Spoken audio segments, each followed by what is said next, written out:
Some announcement trailers have to deal with the added pressure of trying to pitch a game that people were already anticipating. We may never get to see the trailers for Half-Life 3 or Shenmue 3 or Final Fantasy VII HD, but if we do, you can bet that expectations are going to be pretty high when people push play. So it's at this pivotal moment that publishers and developers need to remember the desires of their followers more than anything else. Basically, give your fans what they want. When preparing to watch an announcement, it's common for every rabid gaming fan to fantasize about what they want it to be. Sometimes fans talk about a game for so long before it's confirmed that their expectations congeal, creating a fully realized idea before the project even exists. Ever since 1998, Zelda fans longed for a true follow-up to Ocarina of Time with visuals befitting the 6th generation of video game consoles. They finally got their wish on May 11th, 2004. Fan expectations really took off after a demo was shown at Space World in 2000. It showed the graphical potential of Nintendo's GameCube, but was not an official trailer for any game. Zelda addicts found this out the hard way a year later, again at Space World, when the controversial cel-shaded Link was introduced to the world. A lot of people were less than thrilled at this new development, and when the time came to announce the successor to The Wind Waker 3 years later, fans had their fingers crossed that it wouldn't be another cutesy cartoon.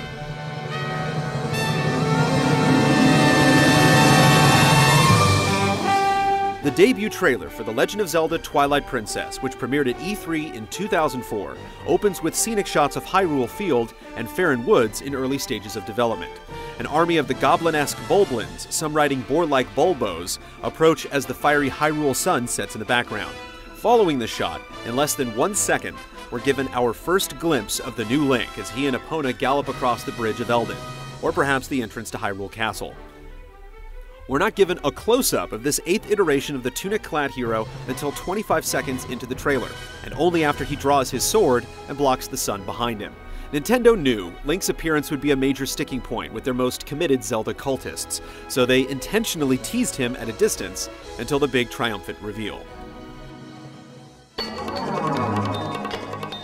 The rest of the trailer cuts back and forth between scenarios that were actually present in the final version of Twilight Princess and bits that were created just for this announcement.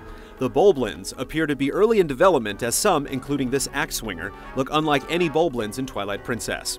The dungeon environment Link is seen fighting through was also likely created for this video, as it doesn't directly resemble any interiors from the final product. The forest we visit multiple times, presumably Faron Woods, is also much more dense than the zone that appeared in Twilight Princess. With all of Link's fantastic combat choreography, it's puzzling why Nintendo chose to include this shot of Link moving a block. While it's a common activity in a Zelda game, it doesn't sell the product nearly as well as seeing him on horseback or backflipping away from a sword attack. Also curious is the flame effect in the lower right, which seems to follow Link's movement and float in midair. In an earlier shot, we're shown a lit torch that has fallen over, but it's in a different room. Link's sword in the trailer is also not the Master Sword. Either that or the legendary blade was revamped before the game was released.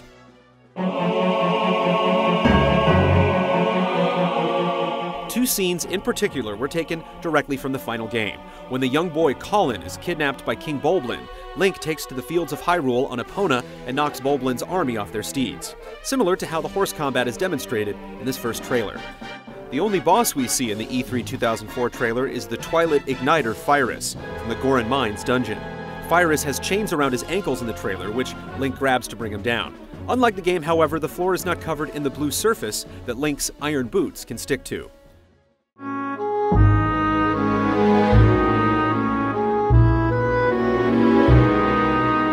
What is present in the E3 trailer is Fyrus' mask, which is what turned the character evil. Fyrus is actually a transformed version of Darbus, the patriarch of the Gorons. While it doesn't feature the glowing gem in the trailer that Link has to hit with his newly acquired bow, it was the first tease fans got of the Twilight influences that would later be announced. Not only is the final title Twilight Princess not mentioned in this trailer, we don't see Shadow Beasts, Zant, Midna, or even Link in his wolf form, which he's stuck in for half of the final game.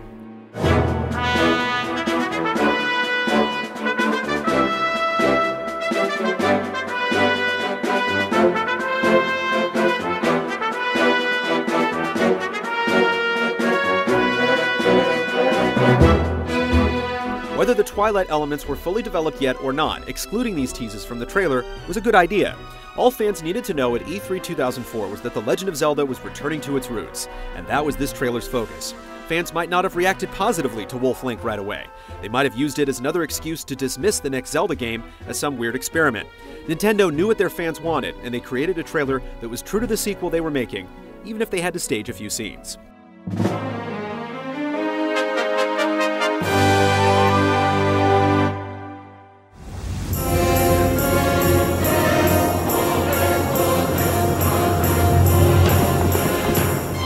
If you want to further analyze this trailer, you should know that there are actually two different versions of it. The one on GT is the official video released by Nintendo. The one shown at E3 in 2004 features a different music track, specifically the title track from the 1982 version of Conan the Barbarian. It was written by the late Basil Polidorus, who also wrote the scores for the original RoboCop, The Hunt for Red October, and Starship Troopers. In 2004, the composition was well known by Zelda fans, even if they had never seen the Schwarzenegger film, as it had been used in trailers for Ocarina of Time, Majora's Mask, and The Wind Waker. Skyward Sword was the first major Zelda game since the 90s to avoid using the epic track. The music was written 4 years before the first Zelda game was ever released, and sounds vastly different from any music ever written for the Zelda franchise. And yet, it somehow fits Link's adventures.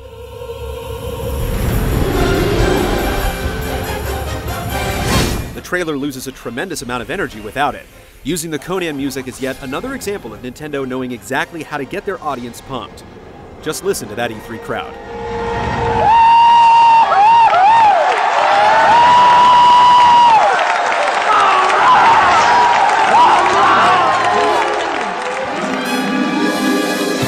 Granted, fans don't know everything. You shouldn't have to cater to their every whim when making a new installment in a popular franchise. But if you do happen to be playing right into their hands by, say, reviving Killer Instinct or Star Wars Battlefront, try to make most of their wildest dreams come true first, and then get into the specifics later. Other trailers that gave fans exactly what they wanted include the debuts of Diablo 3, Grand Theft Auto 4, Kingdom Hearts 3, and Mirror's Edge 2. You can find all of these trailers on the Trailer Academy show page under the heading Homework, and you can find me on Twitter at GameTrailersVO. See you next time.